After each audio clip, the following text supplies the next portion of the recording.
और आपको बताएं, अधिकतर बड़े महापुरुषों का दर्शन गंगा किनारे, जो प्रगट में थे और जो अप्रकट थे। नानक देव जी का पहला साक्षात्कार गंगा के किनारे हुआ। साक्षात गंगा से प्रकट होते हुए सिद्ध मां, बड़े चमत्कार गंगा मैया के, बड़े चमत्कार, अद्भुत। वाणी लड़खड़ाती है उनकी महिमा को, कहते हैं कि वो महिमा तो इस जीवन में देखिए ना, इसलिए बड़ी दिव्यता गंगा जी में। गंगा जी के नाम का स्मरण मात्र करने से पाप फर्रा जाते हैं। जो गंगा जी की डुबकी लगाता है वो महापापी भी पावन हो जाता है। विश्वास हो जाए, विश्वास हो जाए। गंगा जी में स्नान करके, आचमन करके, गंगा में ही जब पितरों का तर्पण किया जाता है तो पितरों को बहुत तृप्ति होती है और पितर मुक्त होने लगते हैं। जैसे अग्नि के संसर्ग से रुई भस्म हो जाती है, ऐसे ही गंगा जी के स्पर्श से शारीरिक, मानसिक, वाचिक तीनों प्रकार के पाप भस्म हो जाते हैं। जो 100 योजन दूर, 400 कोस दूर से गंगा गंगा गंगा बोले, मुच्यते सर्व पापेभ्यो विष्णुलोकम स गच्छति, वो शरीर निष्पाप हो जाएगा, वो वाणी निष्पाप हो जाएगी, उसका मन निष्पाप हो जाएगा और वो भगवत धाम का अधिकारी हो जाएगा। जो 400 कोस दूर से भी गंगा गंगा गंगा, सब गोरा ही गोरा है। गंगा जी गोरी, महादेव जी गोरे, तो फिर उन्होंने उठा के फेंक दिया ऐसे गोरे प्रेम रसासों में।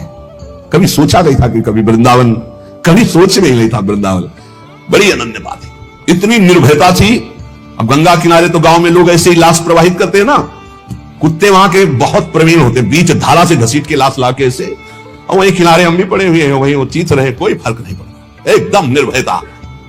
भगवान शिव की अनन्यता। गंगा जी को जब देखते हैं, एक तो धारा में प्रवाहित होती है, भगवान शिव के जटा में भारी तन्मयता।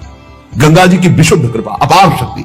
कहने सैकड़ों योजन दूर से अगर गंगा गंगा गंगा ऐसा पुकार दे तो उसका शरीर पवित्र हो जाएगा, उसका मन पवित्र हो जाएगा। गंगा जल का आचमन करने वाला, गंगा जल का स्नान करने वाला, गंगा की धारा का दर्शन करने वाला, 400 कोस दूर से गंगा गंगा गंगा ऐसा उच्चारण करने वाला नरक नहीं जाएगा। कल जब नरकों का वर्णन हुआ था तो कई लोगों की बातें आई थी कि हमारे 38 के 38 हमारे में लक्षण है, अब क्या होगा। कोई कहता हमें 5 है, कोई कहता हमें 2 है, इसका मतलब नरक जाना पक्का है। तो आज उसकी काट सुन लो। नाम संकीर्तनम यस्य सर्व पाप प्रणाशनम, करना मत अवलो नसानी अपना न सही। पहले नियम लो कि आज के बाद नहीं करेंगे। नाम कर, संकीर्तन करो, प्रभु का चरणामृत पियो। कभी अवसर मिले तो गंगा जी के समीप जाके साष्टांग दंडवत करके डुबकी लगाओ, आनंद पूर्वक खड़े होकर कुछ देर नाम जप करो, नरक वरक नहीं मिलेगा, सब बढ़िया मंगल हो जाएगा। गंगा जी में स्नान के लिए कभी नहीं गए, ना गंगा जी का नाम लिया, ना गंगा जी पे श्रद्धा करते हैं, ऐसे लोगों की जीवन में जो आचरण बनते हैं वो बड़े निरर्थक होते हैं और ऐसे लोगों की ही दुर्गति होती है। पर गंगा जी का एक बार का स्नान निष्पाप कर सकता है, पूर्ण विश्वास होना चाहिए। एक बार हरिद्वार में बहुत लोग गंगा स्नान कर रहे थे, पार्वती जी ने कहा कि देखो इन सबका उद्धार पक्का हो गया, क्योंकि हम देवी की महिमा को जानती है गंगा की। ये सब स्नान करके, पूर्णिमा का पर्व है, ये स्नान करने पक्का निष्पाप हो गए। महादेव जी ने कहा नहीं नहीं, बोले क्यों प्रभु? बोले इनमें कोई गंगा स्नान कर रहा है, सब पानी में डुबकी लगा के आ रहे हैं, गंगा में थोड़ी लगा। तो प्रभु आप भी एक आश्चर्य में बात करते, साफ देखो ना कितने भाव से नहा नहा के आ रहे हैं। बोले अच्छा, इनको विश्वास नहीं गंगा जी पे, इसलिए पानी पे डुबकी लगाते हैं। कोई एक होगा जिसे विश्वास होगा।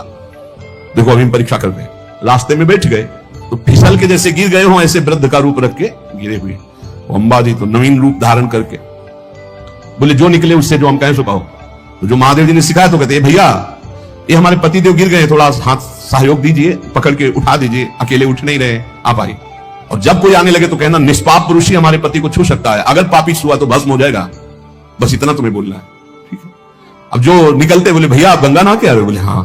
तो बोले आप तो निष्पाप हो ही गए हो गए, हमारे पति फिसल के गिर गए, हमारे पति निष्पाप हैं, और जो निष्पाप पुरुष इनको निकाल सकता है, अगर कोई पापी छू लिया तो भस्म हो जाएगा, आप सहयोग करो। बोले गंगा तो नहा के आए पर पाप बहुत तो हुए, अगर कहीं पाप नष्ट ना हुए हो तो भस्म ही हो जाएंगे। नहीं, कोई नहीं, किसी की हिम्मत नहीं पड़ी कि महादेव जी को निकलवा दे, क्योंकि जहां ये कहती कि अगर पापी पाप तो हुए यार, पता नहीं गंगा नहाने में नष्ट हुए कि नहीं नष्ट हुए, बेकार को भस्म हो जाए ऐसे। उनमें एक आदमी सरल भाव से गंगा गंगा गंगा मां गंगे स्नान किया और बोले भैया हमारे पति को निकलवा। बोले अच्छा भैया लुटा रखा। बोले भैया एक बात सुन लो, हमारे पति निष्पाप हैं, अगर पापी पुरुष छुएगा तो भस्म हो जाएगा। बोले भैया आपको विश्वास नहीं, गंगा मैया में स्नान करके आ रहा हूं, अब भी पापी हूं। और तत्काल भगवान बाहर निकाल के